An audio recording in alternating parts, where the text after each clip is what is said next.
내게 능력 주시는 자 안에서 내가 모든 것을 할 수 있느니라. 오늘은 몇 가지 통계 자료를 가지고 우리 한국 교회의 현실에 대해서 함께 생각하고 또 우리 교회에 나갈 방향성에 대해서 고민하는 시간 가져보면 좋겠습니다.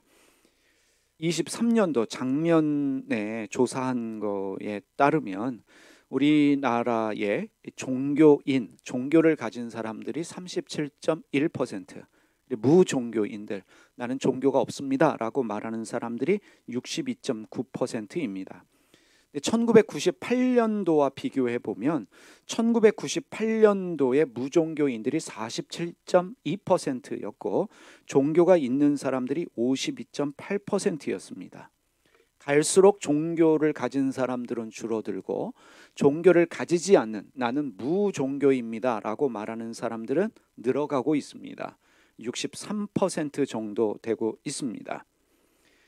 이것을 성별로 한번 살펴보겠습니다. 성별로 보면 2017년도에 남성들 중에 종교를 가진 사람들이 39%였고 그리고 여자는 55%였습니다. 2023년도에 오면 남성들은 32%로 여성들은 42%로 줄어들었다는 것을 알 수 있습니다.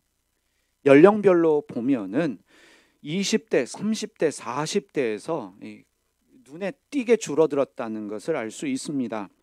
2017년도에 20대 중에 종교를 가진 사람들이 31%였는데 반이 줄었습니다. 16%로 줄어들었고 30대도 38%에서 19%로 반이 줄어들었습니다. 40대, 50대도 줄어들었고 물론 60대 이상도 줄어들었지만 60대 이상은 변동이 없다는 것을 우리가 발견할 수 있습니다. 개신교만 따로 이렇게 뽑아서 조사한 것을 보면은 최근 10년 동안 20대에서 40대 개신교인들 절반이 감소했다라고 하는 이 조사 발표가 있습니다. 20대, 40대 반이 줄어들었습니다. 지역별로 보면 수도권과 부산, 울산, 경남 등 이 대도시 중심으로 젊은 사람들이 교회를 떠나는 것을 알 수 있겠습니다. 종교별로 한번 살펴보겠습니다. 종교별로 보면 개신교를 먼저 보면 개신교가 1998년도에 20.7%, 21% 정도의 개신교인들이 한국 사회에 있었는데 작년 2023년도 조사에 의하면 16.6%로 줄어들었습니다.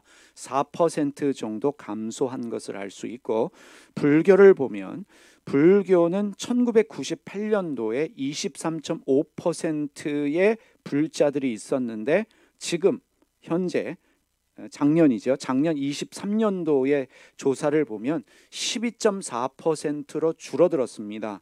무려 11%가 감소했다는 것을 알 수 있고 카톨릭을 보면 카톨릭은 오히려 1998년도와 비하면 성장을 했습니다.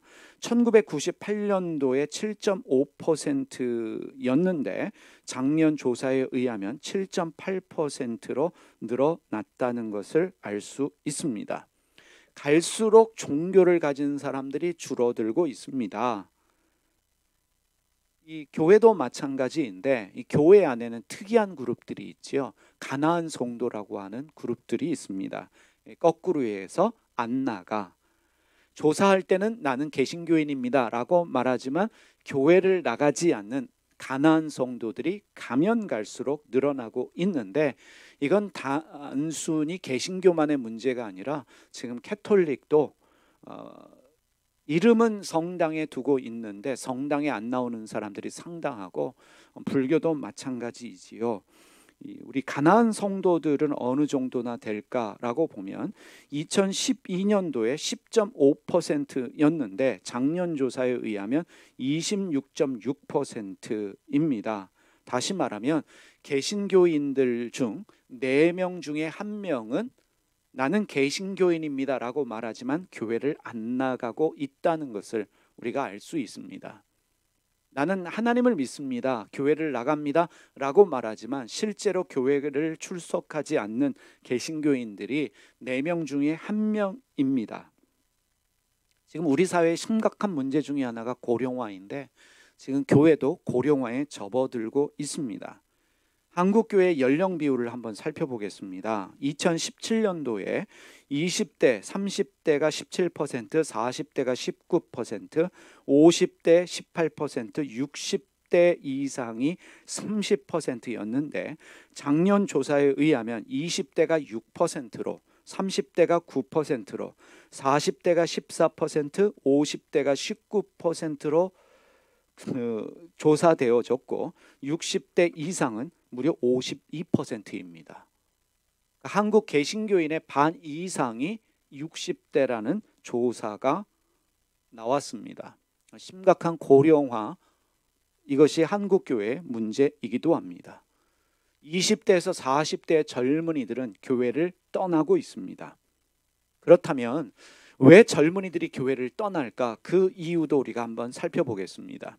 교회를 다니다가 교회를 안 다니고 있는 소위 가난한 청년들, 어릴 적에 세례도 받고 부모 따라 교회를 다녔지만 청년이 되어서 교회를 떠난 가난한 청년들에게 물어보니 이런 답을 했습니다. 39%가 매주 교회 다니는 것이 부담스럽다. 일주일에 한 번씩 교회 다니는 것이 부담스럽기 때문에 교회를 안 나간다. 12%는 신앙심에 대한 회의가 생겨서, 11%는 교회 다니는 것이 재미가 없어서, 교인들의 말과 행동이 달라서, 4%는 사회 문제를 대하는 부적절한 태도 때문이다. 젊은이들이 이런 생각으로 교회를 떠나고 있습니다.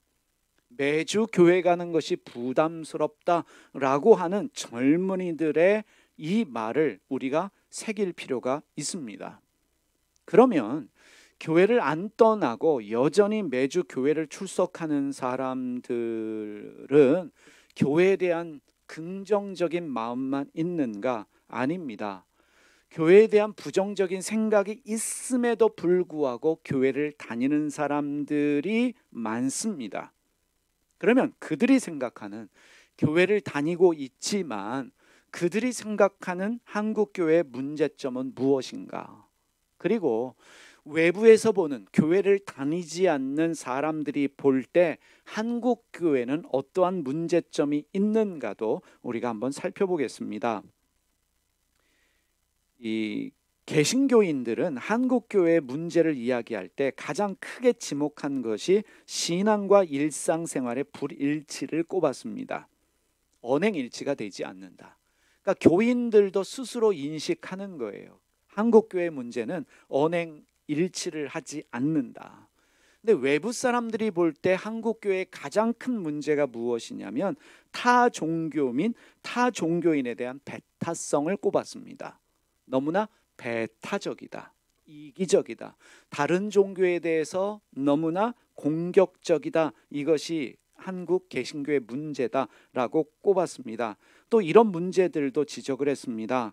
개신교인들 중에 16%는 목회자에 대한 맹존적 의존, 너무나 목회자가 권위적이다. 외부 사람들이 볼 때도 23%가 한국교회 문제는 목회자의 이 권위적인 문제, 너무나 목회자에 대한 맹목적 의존이 문제다라는 것을 지적을 했고, 대형교회 유명 목사에게 쏠림 현상, 기복적 신앙들도 한국교회 문제점으로 개신교인들과 비개신교인들이 지목을 했습니다. 그렇다면 한국교회가 어떤 교회이기를 바라는가? 사람들이 기대하고 있는 한국교회, 한국교회가 추구해야 될 바람직한 미래상은 무엇인가? 개신교인들과 비개신교인들 모두 다 한국교회가 이랬으면 좋겠다라고 한 부분이 사회의 올바른 방향성을 제시하는 교회를 말했습니다. 예수님 말씀하셨죠. 너희는 세상의 소금과 빛이다라고 말씀하셨는데 세상에 대하여 말할 수 있는 올바른 방향성을 제시할 수 있는 교회가 되었으면 좋겠다. 그런 기대는 비개신교인들이 더 많이 가지고 있다는 것을 알 수 있겠습니다. 그리고 두 번째로 사회적 약자를 돕는 교회, 가난하고 힘들고 어려운 사람들을 돕는 교회, 그리고 개인에게 치유와 회복을 주는 교회, 기독교 진리와 신앙을 전파하는 교회, 사회의 부조리를 개혁하는 교회, 그리고 기독교 가치를 가진 시민 양성, 이러한 기대를 교회를 다니는 사람들과 그리고 교회를 다니지 않는 비개신교인들도 가지고 있다는 사실입니다. 지금 말씀드린 외부 사람들이나 내부 사람들이 한국 교회에 대해서 가지는 이 기대는 우리가 주목해야 될 아주 중요한 부분입니다. 근데 분명한 것이 있습니다. 오늘 이 시대는 현실적으로 교회가 살아남기 힘든 시대가 됐습니다. 종교가 필요 없습니다. 무종교인으로 살아가겠다라고 말하는 사람들이 계속적으로 늘어가고 있고, 젊은이들도 종교가 필요 없다라고 말하면서 교회이든 성당이든 절을 떠나고 있습니다. 교회를 나오는 사람들이 줄어가고 있습니다. 개신교인들도 줄어가고 있습니다. 교회를 다니는 젊은이들도 떠나가고 있으니 현실적으로는 교회도 줄어들 수밖에 없습니다. 한국에 카페가 많이 생기고 또 없어지는 카페도 많이 있다고 이야기를 합니다. 치킨집이 많이 생기고 또 치킨집 문 닫는 집들도 많이 늘어가고 있는데 교회도 예외가 아닙니다. 교회도 줄어들고 있습니다. 이곳저곳에 개척교회들 많이 생기지만 생존할 수 없기 때문에 없어지는 교회들도 많이 있습니다. 여기에 부담감으로 더해지는 것이 사람들이 교회에 대해서 가지는 기대가 큽니다. 사회의 올바른 방향성을 제시하는 교회, 사회적 약자를 돕는 교회, 치유와 회복을 주는 교회, 진리와 신앙을 전파하는 교회, 사회의 부조리를 개혁하는 교회, 기독교 가치를 가진 시민 양성, 말이 쉽지. 여러분, 이러한 것들을 행할 수 있는 교회가 된다는 것은 현실적으로 어렵습니다. 지금 현실적으로 작은 교회들은 생존이 어렵습니다. 큰 교회들, 교인들이 많은, 예산을 많이 가지고 있는 교회들만이 살아남는 시대가 되었습니다. 교회 개척이 어려운 시대입니다. 그러면 우리가 이러한 현실 속에서 당연하게 고민하고 질문할 수밖에 없습니다. 교회는 왜 존재해야 하는가?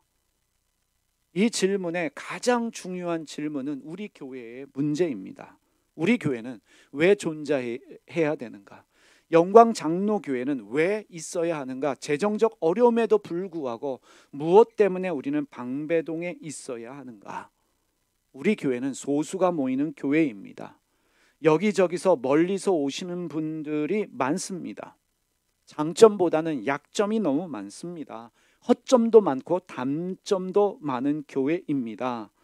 그럼에도 불구하고, 이런저런 문제점에도 불구하고 우리 영광 장로교회를 향한 하나님의 뜻이 있다면, 그것을 우리가 믿는다면 우리 영광 장로교회는 도대체 어떤 교회가 되어져야 할까? 이것이 우리의 고민과 질문과 그리고 성찰입니다. 기도 제목입니다. 이미 여러분에게 여러 번 언급드렸지만 미국 워싱턴 DC에 가면 백악관에서 멀리 떨어지지 않은 빈민 지역에 150명의 교인들이 모이고 있는 교회가 있습니다. 그런데 이 150명이 모이는 교회가 7개 분야에 75개 이상의 사역을 하면서 매년 180억 원 이상의 예산을 사용하고 있는 작지만 영향력 있는 교회가 있습니다. 1946년에 고든 코스비 목사님이라는 분에 의해서 개척되어진 세이비어 교회입니다. 고든 코스비 목사님은 2차 세계대전 당시에 군목이었습니다. 군인들과 함께 전쟁에 참여해서 군인들을 돕는 목사님이셨는데, 이 코스비 목사님이 꿈꾸던 교회는 인종차별이 없는 교회, 교인들이 신실하고 책임감 있게 삶을 사는 교회, 예수님을 닮은 사람들이 모이는 교회, 이러한 교회들을 생각했습니다. 그러한 교회를 개척하고 싶었습니다.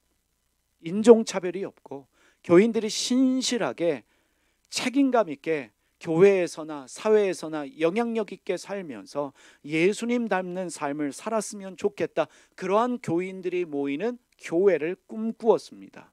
그러면서 나름대로의 자기가 가진 꿈과 비전을 이루려면 교회가 큰 교회가 되어야 한다. 교회를 제대로 세워야 된다라고 생각했습니다. 그래서 교회 개척 자금을 구하기 위해서 당시의 갑부인, 여러분도 알고 있는 록펠러를 만났습니다. 이 록펠러가 크리스찬이었기 때문에 또 이런저런 교회들을 도와주고 있었기 때문에 록펠러를 만나서 교회 개척 자금을 도와달라고, 헌금해달라고 도움을 청했지만 거절을 당했습니다. 남을 잘 도와주는 사람인데 록펠러가 이 코스비 목사님의 제안을 거절을 했습니다. 그런데 이것은 코스비 목사와 이후에 세워질 세이비어 교회를 향한 하나님의 뜻이었습니다. 하나님의 뜻이었기 때문에 거절당하게 하신 것입니다. 거절당하고 난 이후에 코스비 목사님은 기도하면서 깨닫게 됩니다. 세상을 변화시키기 위해서 굳이 많은 사람이 필요한 게 아닐 수도 있다. 큰 교회가 아니어도 작은 교회여도 헌신된 소수의 사람들을 통해서 얼마든지 세상을 변화시킬 수 있겠구나 기도하면서 깨달았습니다. 그래서 사람들에게 도움을 청하는 것을 멈추고 지칠 때까지 기도했다라고 말씀하십니다. 그분 표현 그대로 빌리자면 지칠 때까지 기도했다는 것입니다. 하나님께서 이제 그만 됐다, 하나님이 지치실 때까지 기도했다라고 이야기합니다. 그래서 1946년에 7명의 사람들과 함께 워싱턴 빈민 지역의 교회를 개척하게 됐습니다. 여기서 중요한 영적 원리 하나를 발견하게 됩니다. 지칠 때까지 기도했고 소수의 사람들이 모여서 교회를 개척했습니다. 하나님이 일하시는 방법은 부자가 아니라, 능력 있는 사람들이 아니라 하나님이 일하시는 방법은 기도이구나 라는 것을 깨닫게 됩니다. 그런데 7명이 모였습니다. 소수의 사람들이지요. 그런데 이 7명은 교회 개척의 경험이 없는 사람들, 어떻게 교회를 세우고 섬겨야 될지 모르는 사람들이었습니다. 그런데 하나님께서 아무것도 알지 못하는 이 7명을 통해서 지금까지 많은 일들, 기적과 같은 일들을 행하셨습니다. 그래서 나중에 코스비 목사님과 교인들은 오랜 시간 동안 자신들을 사용하신 하나님을 경험하면서 이런 고백을 합니다. 가장 유익한 시도는 너무 순수해서 어떻게 시작해야 하는지 정도만 알고 있는 순수한 사람들에 의해서 이루어진다. 지나치게 지혜롭거나 경험이 많은 사람들은 너무 많은 것을 알고 있기 때문에 불가능한 일을 결코 이룰 수가 없다. 가장 유익한 시도는 너무 순수해서 어떻게 시작해야 하는지 정도만 알고 있는 순수한 사람들에 의해서 이루어진다. 여러분과 저는 경험이 없는 사람들입니다. 교회를 어떻게 세우고 교회를 어떻게 개척해야 되는지 방법을 알지 못하는 사람들입니다. 그저 교회를 생각하고 예수님 생각하는 순수한 마음을 가진 사람들입니다. 때로는 부자가 있었으면 좋겠다, 탁월한 사람이 있었으면 좋겠다, 그런 생각도 하게 되지만 오히려 너무 똑똑한 사람들, 경험이 많은 사람들은 많은 것을 알고 있기 때문에 불가능한 일을 결코 이룰 수 없다라고 하는 세이비어 교회의 목사님과 교인들의 고백은 우리가 새겨야 될 부분입니다. 여러분, 경험이 없기 때문에 기도할 수밖에 없습니다. 돈이 없기 때문에 기도할 수밖에 없습니다. 아는 것이 없기 때문에 기도할 수밖에 없습니다. 여러분, 경험이 우리의 무기일까요? 돈이 우리의 무기일까요? 지식이 우리의 무기일까요? 세상은 돈과 경험 그리고 지식이 무기다라고 말하지만 우리가 믿는 것이 무엇입니까? 칼과 단창이 없어도 주님의 이름으로 나아가면 골리앗을 이길 수 있다는 것이 우리의 믿음입니다. 은과 금이 없어도 주님의 이름으로 나아갈 때 안진뱅이가 일어나는 기적이 일어나는 것입니다. 하나님이 우리에게 기도할 수밖에 없는 상황을 만들어 주십니다. 이것이 감사합니다. 할 수 있는 것이 기도밖에 없게 하시는 이 하나님의 은혜, 그 기도를 통해서 하나님이 기적을 주신다라고 믿습니다. 세이비어 교회에 기적을 주신 것처럼 우리 교회에도 이 적은 무리를 통해서, 우리의 기도를 통해서 하나님이 기적을 주신다 믿습니다. 교회 시작부터 코스비 목사님과 교인들은 교회의 모든 공간을 미학적으로 아름답게 꾸미려고 노력했다라고 말합니다. 세이비어 교회의 기록을 읽어가면서 제가 고개를 끄덕이며 공감하는 부분들이 많았습니다.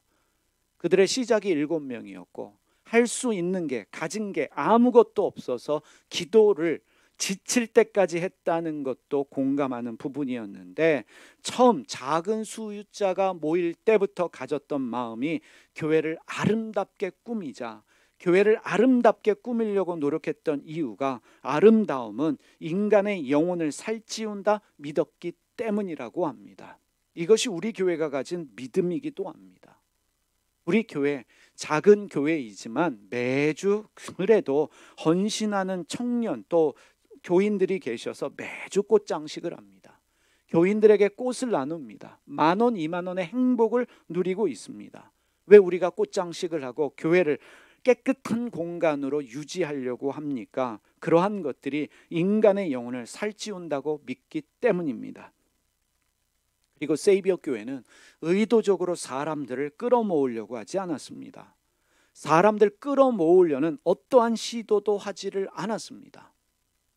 지금도 150명을 유지하기 위한 시스템을 만들어 운영하고 있습니다. 150명이 넘지 않도록 몸부림을 치는 교회, 여러분들은 어떻게 생각하십니까? 내가 이 교회에 등록하겠다, 그래서 등록교인이 될 수 있는 것이 아닙니다.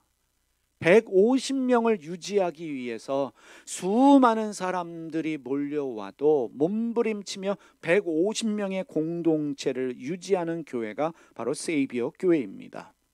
늘어나면 늘어날수록 교회 순수성이, 교회에 주신 소명이 식어질 수 있기 때문이다. 오히려 예수님의 마음이 사라질 수 있다라고 생각하기 때문에 의도적으로 150명을 유지하고 있습니다. 우리 영광 장로교회는 대형 교회가 될 생각도 없지만 가능성도 없습니다. 우리는 지난 몇 달 동안 7명이 예배를 드렸습니다. 지난주에 10명 예배해달라고 기도했는데, 그래서 지난주에 10명 모였을 때 저는 감격을 했습니다. 그래서 지난주에 하나님, 이제 10명 모였으니 12명 예배하게 해주세요 라고 기도하면서 다른 사람에게도 기도 부탁을 했습니다. 이번 주 예배에, 오늘 예배에 12명 모이게 해주십시오 기도 부탁을 했는데, 기도 부탁을 받은 사람이 이런 이야기를 했습니다. 12명이 와서 좋을까요? 아무나 오는 교회가 아니라 정말로 영광장로교회 부르심 받은 사람들이 오면 좋겠습니다. 반문을 합니다. 정말로 부르심 받은 사람들이 오는 게 중요하지 않겠습니까? 숫자가 중요한 거 아니지 않겠습니까?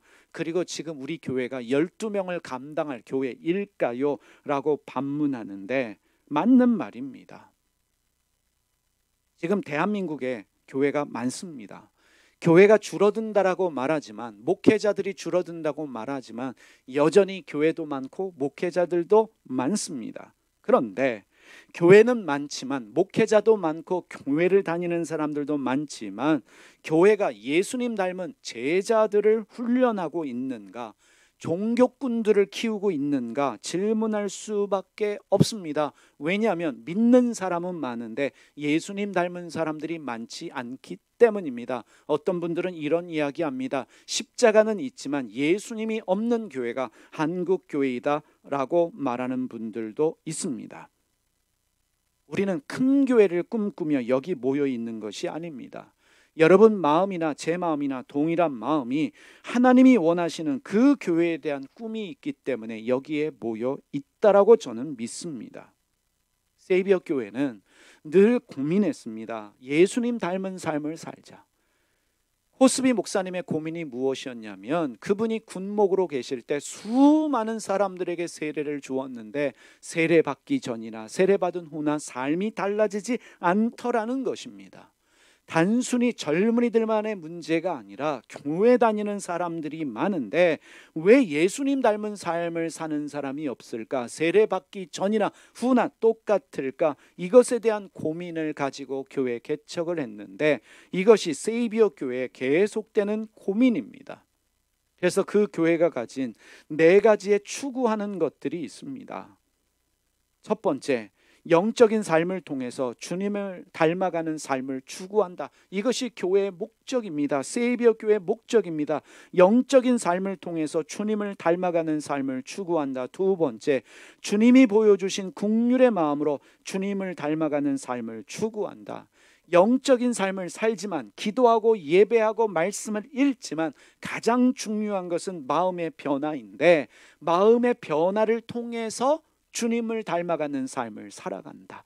모든 목적이 주님을 닮아가는 것입니다. 세 번째로 주님이 섬기셨던 가난한 자, 버림받은 자, 소외받은 자들을 섬기는 일에 헌신한다. 말만 예수 믿는 게 아니라 기도하고 예배하고 말씀 보면서 마음 안에 긍휼의 마음을 가지면서 거기서 끝나는 것이 아니라 주님이 가난한 자들, 버림받은 자들, 소외받은 자들을 섬기셨던 것처럼 그러한 구체적인 일에 헌신한다. 네 번째, 용기와 희생적인 삶을 통해서 세상을 변화시키는 일에 헌신한다. 세이비어 교회는 왜 영향력 있는 교회이냐면 150명이지만 선지자적인 목소리를 내고 있기 때문에 백악관에서도 주목하는 교회입니다. 야당 여당 상관없이 무엇이 하나님이 원하시는 것이냐라는 것을 생각하고 고민하며 정책을 만들고 예언자적 선지자적 목소리를 내기 때문에 백악관에서도 주목하는 교회라고 합니다. 그들은 주님이 진정으로 원하시는 것이 용기와 희생적인 삶을 통해서 세상을 변화시키는 일이기 때문에 그 일에 헌신하는 것을 목적으로 합니다. 우리 교회가 가져야 될 추구하는 바고 또 우리가 목적하는 바입니다. 호스비 목사님은 세례를 받은 교인들이 변화되지 않는다. 그 일을 고민했는데 우리도 고민해야 되지요. 우리 교회가 시작되면서 계속 고민했던 것이 예수님 닮은 그리스도인 되자였습니다. 우리가 성경을 읽는 목적도 모이는 목적도 예수님 믿는 사람으로서 예수님 닮은 사람이 되자. 이것이 우리의 기도요, 우리의 추구요, 우리의 목적입니다. 그래서 교회가 중요합니다. 우리가 교회에 모여 있다면 우리는 우리를 통해서 예수님이 드러나는 것을 당연하게 생각해야 합니다. 우리의 생각하고 말하고 행하는 것 가운데 예수님 닮은 삶의 모습들이 드러나야 합니다. 그러면 우리 안에 같은 믿음이 있어야 합니다. 같은 신앙 고백이 있어야 합니다. 우리 교회는 우리 교회만의 신앙 고백을 만들어서 매주마다 고백을 하고 있습니다. 세이비어 교회가 가진 믿음의 고백들을 살펴보겠습니다. 첫 번째, 나는 오늘 특별한 의미에서의 교회에 참여하려고 이곳에 왔습니다. 여기서 말하는 교회란 하나님의 은혜와 진리를 증거하기 위하여 부르심받은 사람들로 이루어진 하나의 몸을 일컫습니다. 참 중요합니다. 하나님의 은혜와 진리를 증거하기 위하여 부름받은 사람들로 이루어진 하나의 몸이다. 이러한 공동체를 교회라고 빚는 것입니다. 우리도 이 믿음이 있어야 합니다. 하나님이 부르셨기 때문에 나는 여기에 모인다. 두 번째, 나는 교회의 역할이 찬양과 예배를 통해 하나님께 영광을 돌리고 예수 그리스도를 통한 하나님이 구원하신 은혜를 이 땅에 증거하는 하나님의 증인들이 되는 것임을 깨달았습니다. 하나님의 구원하신 은혜를 이 땅에 증거하는 하나님의 증인들이 되는 것이다. 우리가 예배하는 목적, 기도하는 목적, 헌금하는 목적이 여기에 있다는 것입니다. 그러면 하나님이 구원하신 은혜를 이 땅에 증거하는 하나님의 증인들로 어떻게 살 것이냐? 나가서 예수 믿으세요. 예수 천당 불신지옥을 외치는 게 아니라는 것입니다. 뒤에서 얘기하겠지만 세이비어 교회는 이것을 구체적으로 어떻게 실천하고 있는지 우리가 뒷부분에서 살펴보겠습니다. 세 번째, 나는 사도 베드로가 고백한 것 같이 예수는 그리스도요, 예수 그리스도이시요 살아계신 하나님의 아들이심을 믿습니다. 이러한 믿음의 고백이 있어야 합니다. 우리는 예수는 그리스도이시고 살아계신 하나님의 아들임을 믿는 믿음의 사람들입니다. 네 번째, 나는 아무 주저함 없이 내 삶의 모든 일 가운데 예수 그리스도가 최우선 순위가 될 것을 약속하며 나의 삶과 운명을 예수 그분께 맡깁니다. 나는 가장 먼저 하나님의 나라와 그 의를 구할 것입니다. 다섯 번째, 나는 이 일을 위하여 시간과 노력, 재물이 많이 들지라도 그와 상관없이 성숙하고 깨어있는 그리스도인이 될 것을 약속합니다. 여섯 번째, 나는 하나님께서 내 삶의 주인이 되시며 근원이심을 믿습니다. 나는 내 삶의 재물과 관련하여 하나님께 주권을 드리겠습니다. 하나님께서 주인이 되시고 나는 빚진 자입니다. 하나님께서 후하게 주시는 분이시기 때문에 나 또한 남에게 베풀 때 후하고 꺼리낌 없이 베풀겠습니다. 일곱 번째, 예수님께서 사람의 삶을 가르치시고 몸소 본을 보이셨던 것을 기억하며 나 또한 한 사람 한 사람 사랑하고 그룹을 사랑하며 모든 계층, 인종 그리고 나라들을 사랑하겠습니다. 그리고 개인적인 분쟁, 공적인 다툼과 전쟁을 끝마치기 위하여 화해의 삶을 사는 중재자가 되도록 노력하겠습니다. 여덟 번째 보겠습니다. 나는 내 삶의 모든 부분을 예수 그리스도의 주권 아래 맡기겠습니다. 마지막 아홉 번째, 내가 이곳을 떠나게 된다면 옮겨간 그곳에서도 비록 전과 다른 모습일지라도 그곳에 그리스도의 교회에 참여하겠습니다. 이것이 이들의 믿음이요 서약입니다. 이러한 삶을 살겠다고 결정합니다. 우리도 시간이 될 때마다 이 아홉 가지를 살펴볼 필요가 있습니다. 버릴 것이 하나도 없습니다. 여러분, 교회는 중요합니다. 교회 와서 무엇을 배우고 훈련하느냐에 따라 삶이 달라집니다. 여러분이 어떤 교회에 다니느냐 굉장히 중요합니다.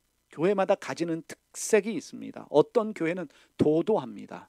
어떤 교회는 출세한 사람들을 선호하기 때문에 부자가 아니면 학벌이 좋지 않으면 가기 힘든 교회도 있는 것이 사실입니다. 어떤 교회는 벽이 없습니다. 어떤 교회는 사랑이 넘칩니다. 모든 사람들을 기꺼이 환영하고 모든 사람들을 기꺼이 품는 교회도 있습니다.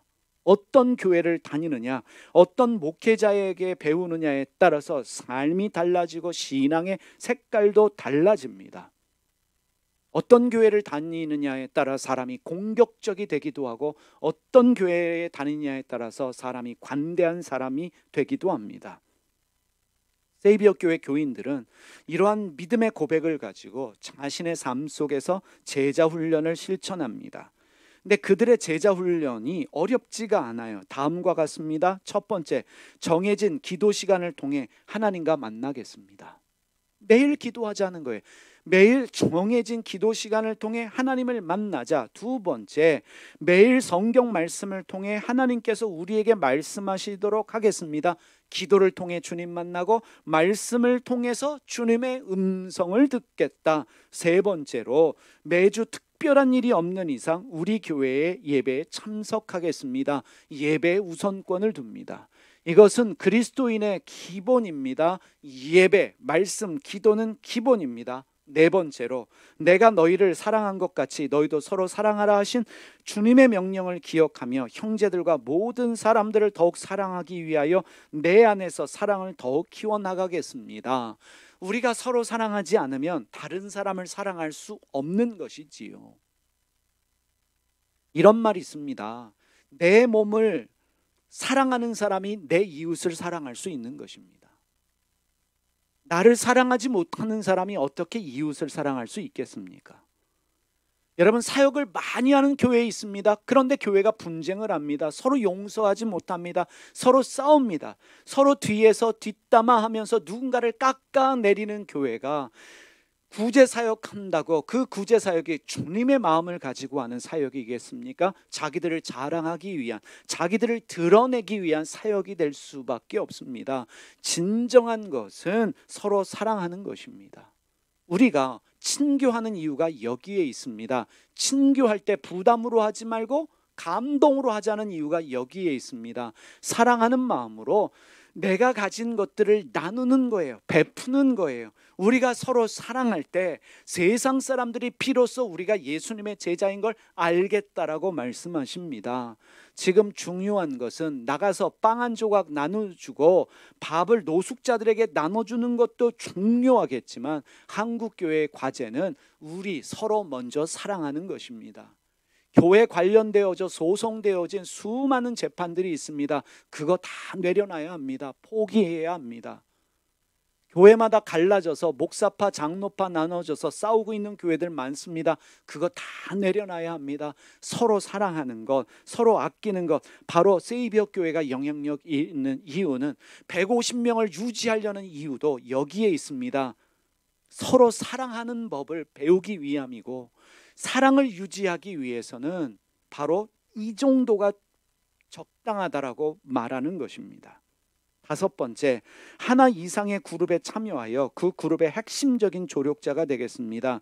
이 그룹이라고 하는 것은 뒷부분에 나오겠지만 이들이 하고 있는 사역들입니다. 자기의 소명을 발견해서 그 소명의 그룹에 함께 참여하는 것입니다. 여섯 번째, 수입의 11조에서 시작하여 점점 더 헌금하도록 하겠습니다. 헌금 강조는 하지 않지만 드리는 삶, 나누는 삶을 중요하게 말합니다. 하나님이 영권, 인권, 물권 주시지 않으면 150명의 성도들이 180억 헌금하는 거 불가능합니다. 그런데 영적인 비밀을 아는 거예요. 나누고 베푸는 거에 영적인 비밀을 아니까 이들이 나눕니다. 10의 1조, 2조, 3조 해가면서 하나님 주시는 풍성함을 나도 누리고 교회도 누리고 이웃도 누리는 것입니다. 그래서 이들은 제자훈련의 하나로서 수입의 11조로 시작해서 점점 더 헌금하겠다, 나누고 베풀겠다라고 말합니다. 만약에 일곱 번째, 이와 같이 약속한 제자훈련에 실패하게 되면 그것을 고백하고 동료들에게 도움을 구하겠습니다. 이런 거예요. 권사님, 요즘에 기도가 안 됩니다. 기도생활 회복할 수 있도록 기도해 주세요. 성경을 못 읽고 있습니다. 내 마음에 미움이 생기네요. 헌금생활 못하고 있습니다. 기도 제목 나누는 거예요. 여러분, 우리가 작으면 작을수록 더 기도에 집중할 수 있습니다. 언제든지 여러분 저에게 기도 제목 알려주십시오. 요즘에 저도 할 게 기도밖에 없습니다. 그래서 기도하고 있습니다. 여러분의 이름을 부르고 기도 제목 주시면 주님 앞에서 기도하고 있습니다. 이 세이비어 교회는 가장 중요하게 여기는 게 교인들의 소명을 알게 하는 것입니다.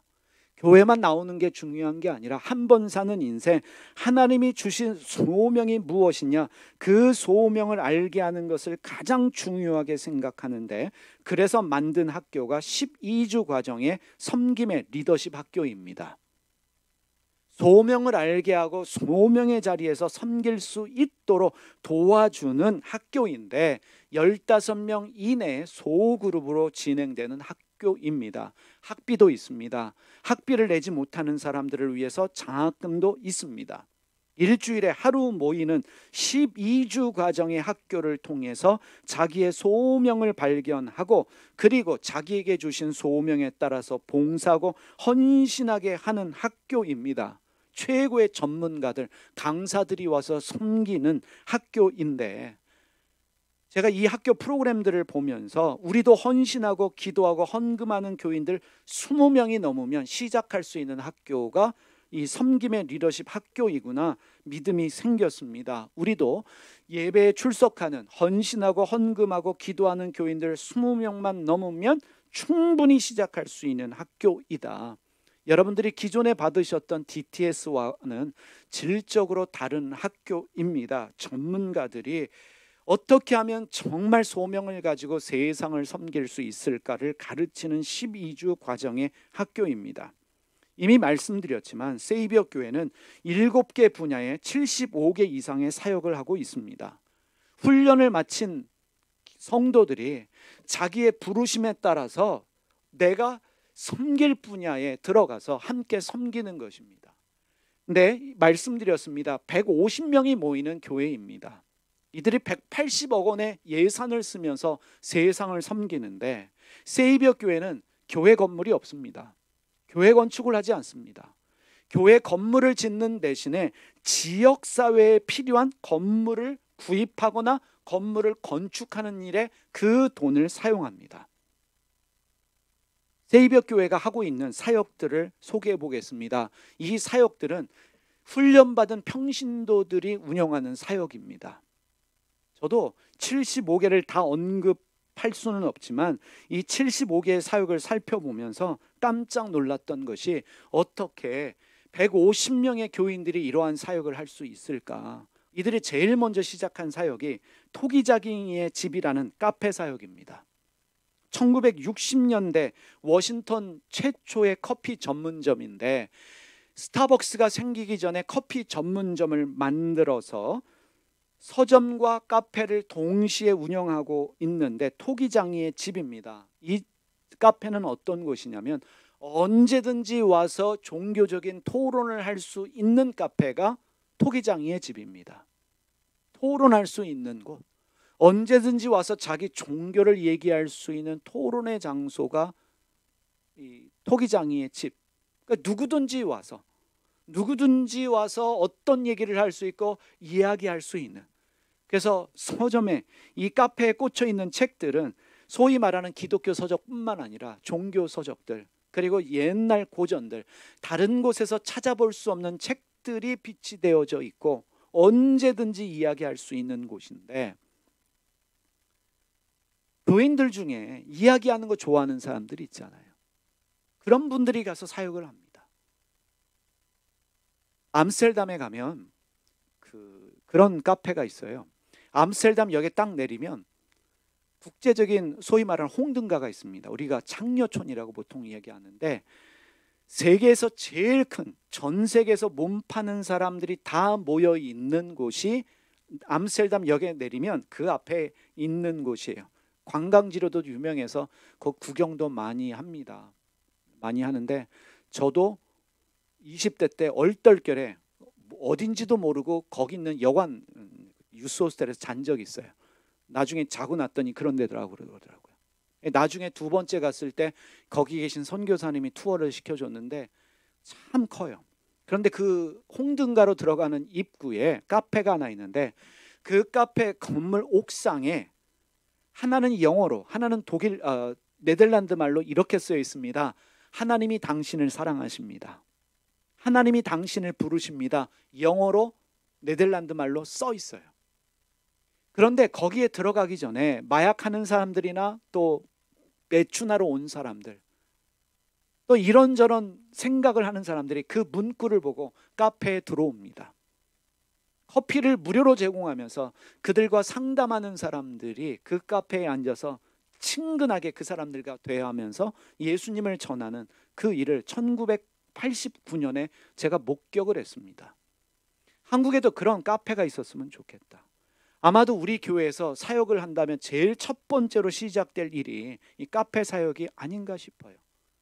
토기장이의 집, 누구든지 와서 밤새도록 이야기할 수 있는, 너무 많은 사람들이 몰려서 지금도 줄 서서 들어가는 곳이 이 토기장이의 집이라고 이야기를 합니다. 이 사역이 있고, 두 번째로 희년 주거 사역입니다. 이 150명이 모이는 이 교회가 하는 일 중에 하나가 희년 주거 사역인데, 저소득 주민들을 위한 교육 및 아파트 임대 사역인데, 이 토기장이 집 뒤쪽에 800세대가 입주한 아파트 2동이 운영되고 있습니다.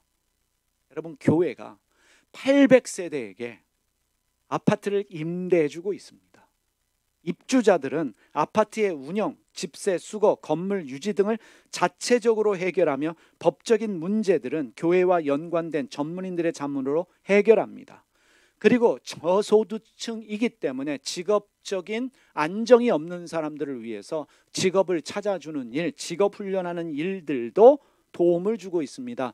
자녀 교육 문제도 상담해주고 있습니다. 여러분, 종합적인 사역 아니겠습니까? 어떤 사람들은 이 부동산에 관련되신 분들, 임대 사업에 탁월하신 분들이 이 일에 함께 헌신하는 거예요.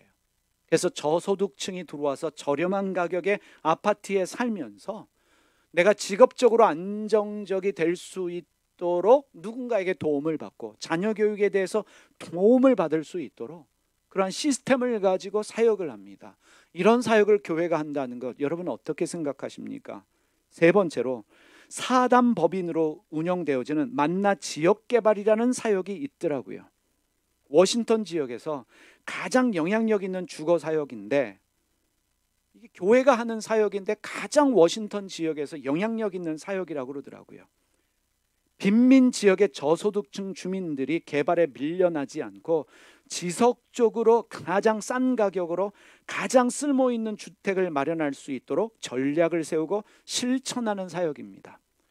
이런 거예요. 쉽게 이야기하면 한국에 재개발될 때 지금도 분쟁들이 많잖아요. 그 분쟁들을 해결하면서 그 저소득층 주민들이 피해를 당하지 않도록 도와주는 시민단체의 일을 교회가 하고 있는 것입니다.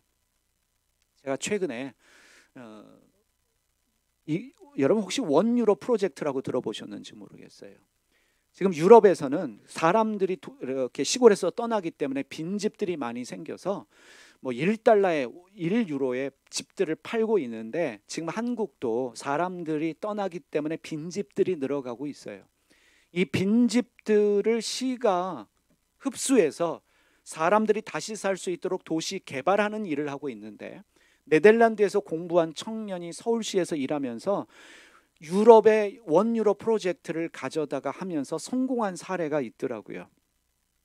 그 우리 성수동이 유명한데 그 옆에 송정동이라고 하는 동네가 서울에도 있어요. 근데 송정동은 사람들이 가지 않는 노인 인구가 많은 지역인데, 성수동에서 불과 얼마 떨어지지 않은 지역인데 사람들이 안 와요. 그런데 어느 그 빌딩을 가지신 분이 좀 많이 이렇게 좀 낡은 빌딩을 가지신 분이 이 원유로 프로젝트를 듣고 이 담당하는 사람에게 이 건물을 3년 동안 임대해 주겠다. 그래서 이 지역을, 이 도시를 살려달라라고 제안을 했고, 그래서 3년 동안 우리나라 돈 1,400원이 임대료예요.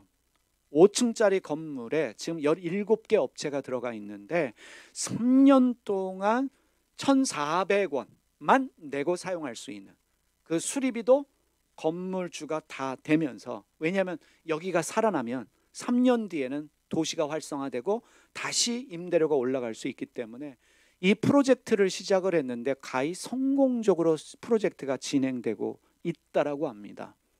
이분이 크리스찬인지 아닌지 모르겠지만 사실 교회가 해야 될 일 중에 하나가 그런 것이지요. 그런 일들을 바로 세이비어 교회가 하고 있는 것입니다. 네 번째로 미리암의 집, 요셉의 집입니다. 미리암의 집, 요셉의 집은요, 미리암의 집은 여성들을 위한 것이고 요셉의 집은 남성들을 위한 집인데, 여긴 노숙자들인데 노숙자들 중에도 에이즈 환자들이 와서 치료받다가 편안하게 죽을 수 있는 장소, 죽을 때까지 머물 수 있는 장소가 바로 미리암의 집이에요. 그리고 요셉의 집이에요. 제가 병원에서 일하고 있는 지인을 통해서 최근에 들었는데 지금 우리나라도 에이즈 환자가 많다는 거예요.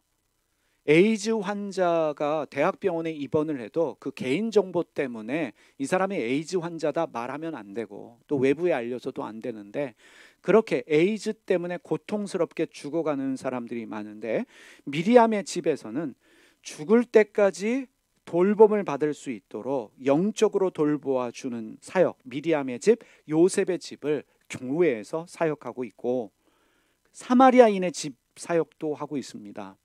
이 사마리아인의 집은 마약이나 알코올 중독된 사람들을 치유하기 위해서 1985년부터 시작된 사역입니다.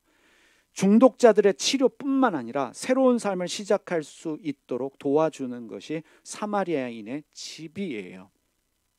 여기 영어로는 사마리아인이라고 하는 그 모텔이나 여관을 말할 때 인인데, 언제든지 들어올 수 있다, 언제든지 머물다 떠날 수 있다라고 사람들에게, 이 알코올이나 이 마약에 중독된 사람들은 수용되는 것에 대한 거부감이 있잖아요. 그러니까 언제든지 와서 당신들이 떠날 수 있다. 이들을 돌보기 위한 사역이 사마리아인의 집입니다. 그리고 사라의 집이 있어요. 이 사라의 집은 여성들을 위한 집인데, 특별히 여성들 중에 노숙하고 있는 여성 노인들을 위한 사역이 사라의 집입니다. 노숙자들 중에도 여자들이 있는데 그 중에서도 나이가 드신 분들을 위한 공간, 이 사라의 집을 운영하고 있고 참 많은 일을 하고 있지요. 그리고 방주의 공동체, 이 방주의 공동체는 지체장애인들을 위한 공동체인데, 장애인들 중에서도 이렇게 여러 가지 신체 장애도 있지만 정신적 장애 있는 사람들도 있습니다. 4명이면 정상인이 4명이에요. 1대1로 머무는 공동체가 이 방주의 공동체입니다. 너무 귀한 일을 하고 있어요.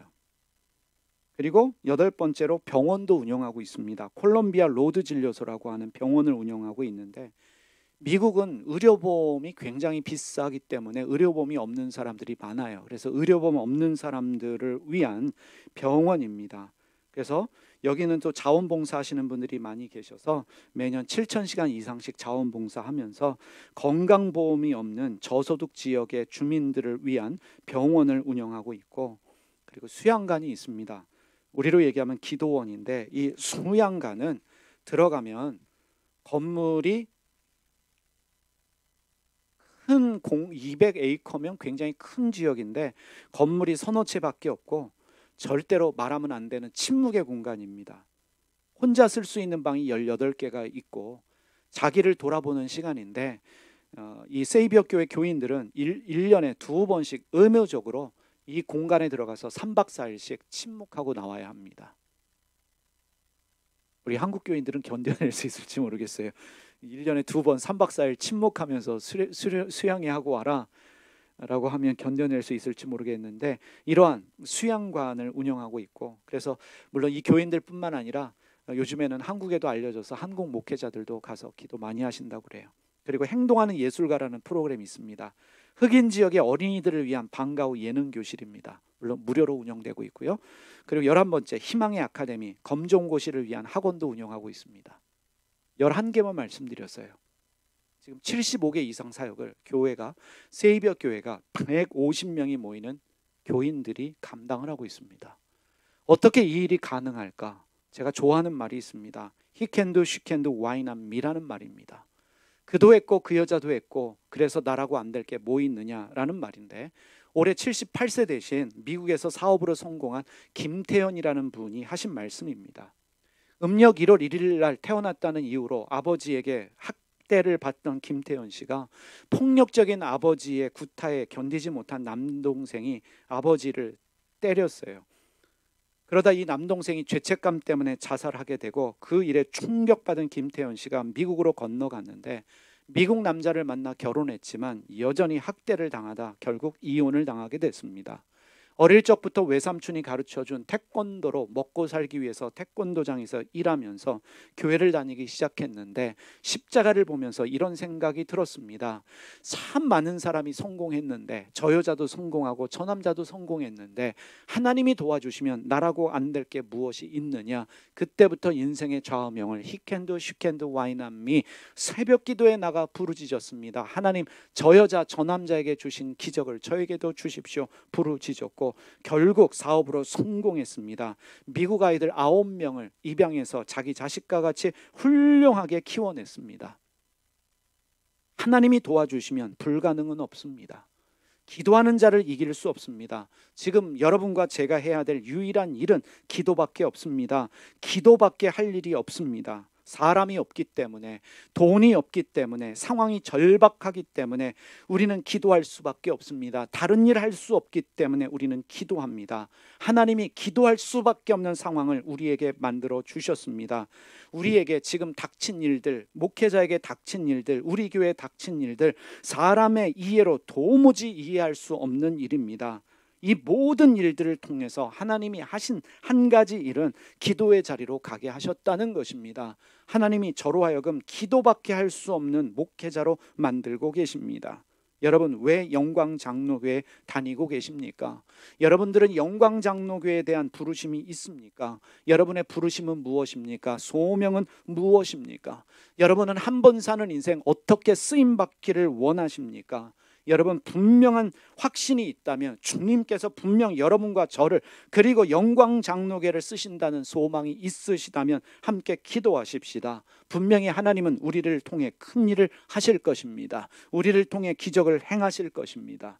7명의 초대교회 집사가 훌륭히 교회를 섬기며 세상을 섬긴 것처럼, 예수님의 12명의 제자가 세상으로 나가 세상을 뒤집어 엎은 것처럼, 기도하는 마가다락방의 120명의 제자들이 성령 받고 세상으로 흩어져 교회를 세웠던 것처럼, 기도원의 300명의 용사가 엄청난 미디안의 용사들과 싸워 이겼던 것처럼, 적은 무리의 우리가 세상을 뒤흔드는 하나님의 군사들이 될 줄 믿습니다. 세이비어 교회에 기적을 주신 하나님께서 이 작은 영광 장로교회에도 기적을 주실 줄 믿습니다. 분명 언젠가 우리도 이들처럼 쓰임받는 날이 오게 될 줄 믿습니다. 기도하겠습니다. 살아계신 하나님 아버지, 우리를 통해서도 주님이 일하실 줄 믿습니다. 150명의 교인들이 180억의 헌금을 가지고 많은 일들을 통해서 이웃을 섬기고 세상을 섬기는 그 기적이 우리 가운데 일어나게 될 줄 믿습니다. 하나님, 지금은 기도해야 될 때인 줄 알고 엎드려 기도하게 하시고, 할 수 있는 것이 기도밖에 없기 때문에 기도하는 저희가 되게 하여 주시옵소서. 오늘 주신 말씀, 내게 능력 주시는 자 안에서 내가 모든 것을 할 수 있느니라, 이 말씀 붙잡고 믿음으로 기도하는, 그래서 기적을 볼 수 있는 저희 모두가 되게 하여 주시옵소서. 기도를 통해 주님의 일하심, 주님의 기적을 볼 수 있는 저희 모두 되게 하여 주시옵소서. 예수님의 이름으로 기도드립니다.